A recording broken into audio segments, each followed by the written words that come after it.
piso, 50 million. Pag kinuha mo, isa lang ang tawag doon. Pagnanakaw yun. Kaya ibababa yan ni Pastor Apollo Sikibuloy, katulong ito mga kandidato ng Duterte na walang bahid ng korupsyon. At isa pa, mga kababayan, mukhang natatakot na ang mga kurap dahil ibabalik ang parusang kamatayan doon sa mga magnanakaw sa gobyerno. Masama po ang pumatay ng kapwa, pero kahit sa Biblia, kapag ikaw ay nakagawa ng krimen, ikaw ay parurusahan. Tama? Dahil kahit mismo ang Diyos, pinaparusahan tayo pag may nagagawa tayong kamalian. Tama? Dapat ipatupad ang parusang kamatayan kung ito ang magiging dahilan para umunlad ang Pilipinas. Bakit ka matatakot sa parusang kamatayan kung hindi ka naman nagnanakaw? Yan po ang numero 1 na magpapatigil sa mga pagsasakawan sa gobyerno. At ito, mga kababayan, kapag walang magnanakaw, kapag walang korupsyon, walang mahirap na Pilipino. Kapag walang mahirap na Pilipino, walang magugutom. Kapag walang nagugutom, walang kakapit sa madali at magtitinda ng droga. Kapag walang nagtitinda ng droga, walang adik. Kapag walang adik, bababa ang kriminalidad sa Pilipinas. Kapag bababa ang kriminalidad sa Pilipinas, dadayuhin tayo ng mga turista. Pag dumami ang mga turista, dadago ang ating ekonomiya. Kapag lumago ang ekonomiya, mag-i-invest sa atin ang mga banyaga. Panalo ang mga Pilipino. Salamat, Pastor Apollo Sikibuloy. Now, bakit natin kailangan iboto si Pastor Apollo Sikibuloy? Una, lahat ng pangarap niya sa Kingdom of Jesus Christ ay nagawa niya. Ngayon, ang pangarap na naman ni Pastor Apollo Sikibuloy ay ayusin ang Pilipinas. Gusto niyo bang ayusin ang Pilipinas? Pumili tayo ng mga leader, hindi yung politiko. Dahil sa tagal na po namin na nagbablog, nagbibigay ng aming opinion patungkol sa daloy ng politika sa Pilipinas. Alam na namin ang mga ligaw ng bituka, o kung anong uri ng mga politiko meron tayo. Merong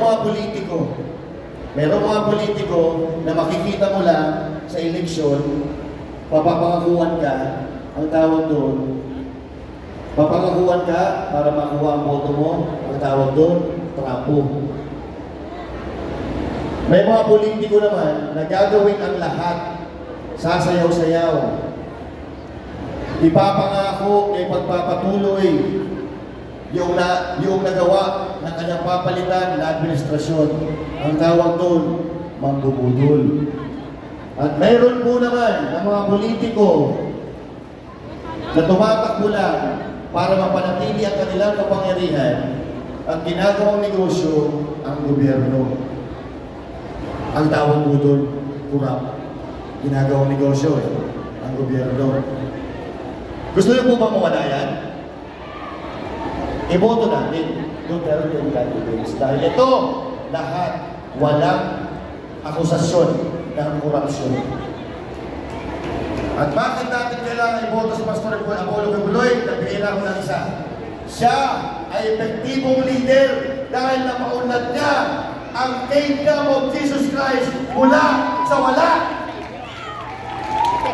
Ngayon, ang pangarap ni Pastor, ayusin ang Pilipinas. Sasamahan na ba natin si Pastor na ayusin ang Pilipinas? Naniniwala talaga ako sa ita.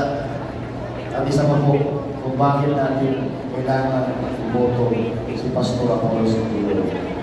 Si Pastor Apollo Sikibuloy ay hindi mo mapagtanim ng galing sa puso. Nakita nyo yung ginawa sa kita mo Jesus Christ? Pero ano ang sinasabi sa kanyang membro? Love your enemy. At alam nyo ba, pagkatapos ng 16 days, yung mga miyembro nila, niyayaka pa yung mga pulis at pinasasalamatan pa. Saan ka natin ng tao ngayon? Napaka-papagpong babae. At pag-uli, si Pastor Apollo Sikibuloy at ang kanyang grupo, nasa kanila na po ang lahat. Mayroon silang sariling komunidad na matatawag natin the first world country. Meron silang aeroplano, meron silang bus, meron silang jeep, meron silang kotse, motor, lahat ng kinakailangan ng tao dito sa lupang ito, meron po sila. Kaya si Pastor Apollo Sikibuloy, nakakasiguro tayo na hindi magnanakaw ng pera galing sa tao. Dahil meron na po siya.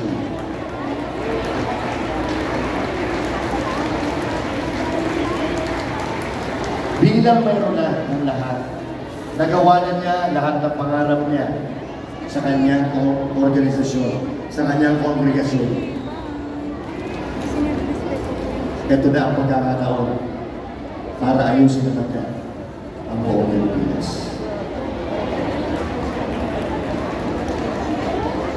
Napakatagal po natin. Dekada-dekada na po tayo. Dekada-dekada na po tayo na nangangarap ng maayos na Pilipinas, pero hirap na hirap po tayo.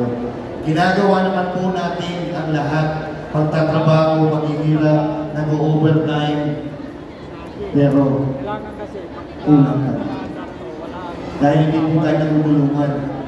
Imbis na tulungan tayo pa yung ninanakawan. Yung doon sa PhilHealth na bago pagpapanakot ng mga Pilipino, 90 billion ngayon, hindi natin alam kung nasaan. At yung mga insertion sa budget ng Pilipinas, ngayon pala mga kababayan, hindi pa tayo nangangalahati ng taon, paubos na.